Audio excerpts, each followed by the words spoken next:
Now we're going to look at compound inequalities, which means that we basically have two inequalities in one.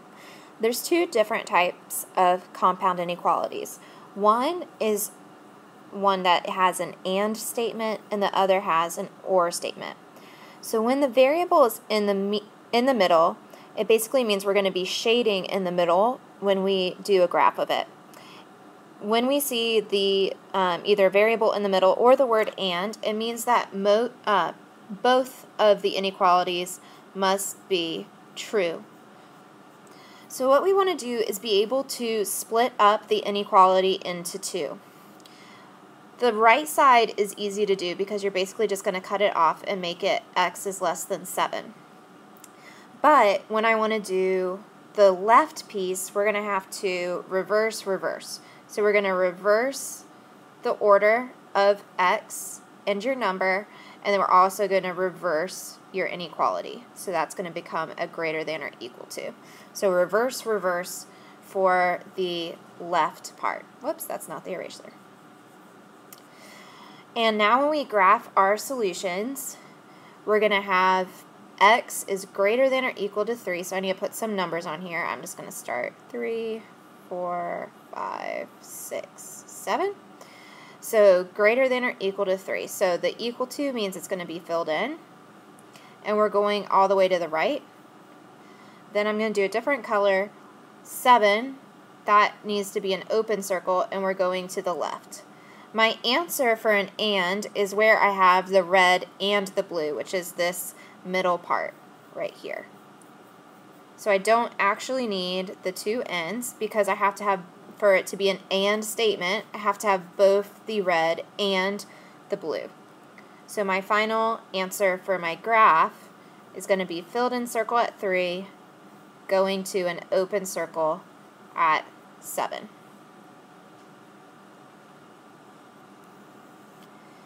So now let's look at compound inequalities containing OR. These always have to be written as two separate inequalities, which means when we graph, you're going to have two separate pieces on your graph. OR means that one or the other must be true. They don't both have to be true, just one.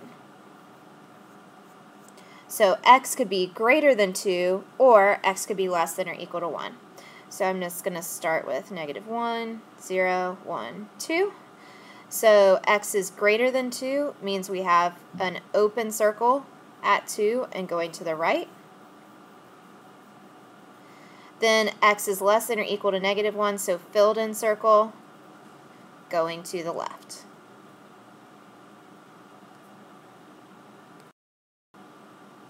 Now we're going to look at solving these. So if I want to solve, we'll start with example 1. So example 1 is an example of a AND statement. So my right piece is going to be x minus 3 is less than 4.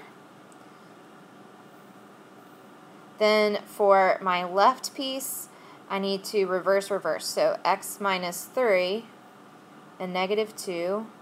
And then I need to reverse my inequality, so greater than or equal to.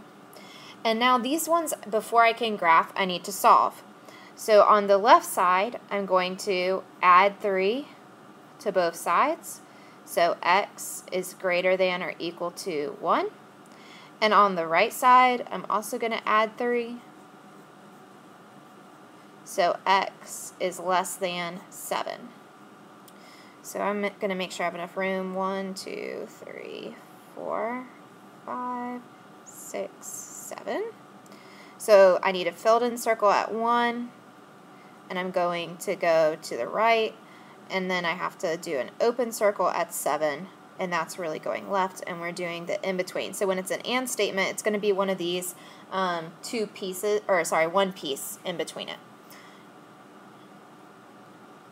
So looking at example 2, this one has an AND statement, and they've literally written AND. So it's already split up for me, and all I need to do is solve. So add 3 for the first one. So y is greater than or equal to -8. And add 3 for the one on the right as well.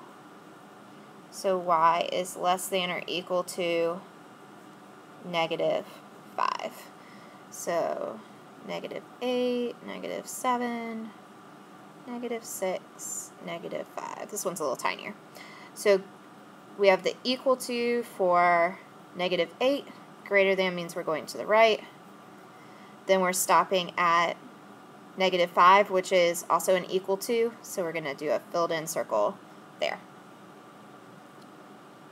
Now let's look at some OR ones. So OR ones we have to write as separate inequalities. So these have already been separated, and we're just going to do our 2 steps.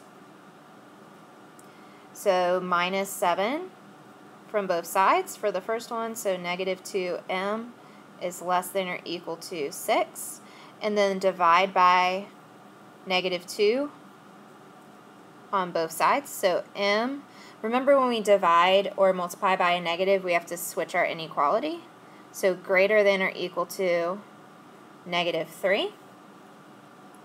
And then doing my other inequality, I need to minus 12 from both sides of my inequality. 5m is greater than 25.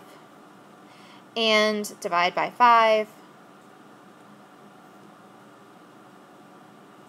So m is greater than 5. And this one we're going to have a little bit of a special situation happen here. So let's try graphing. We have negative 3 all the way up to 5.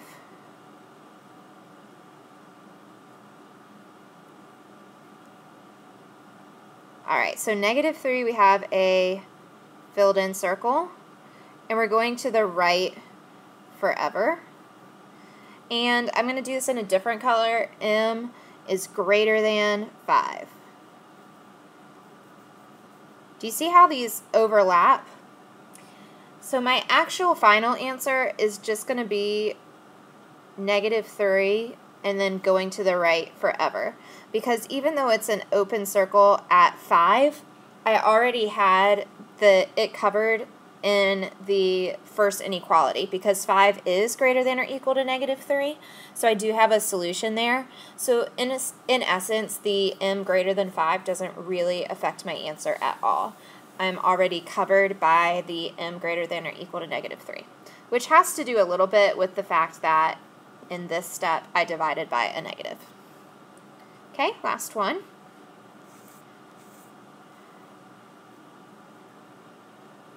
So we have another OR statement, and what's nice is that this first one we're already done.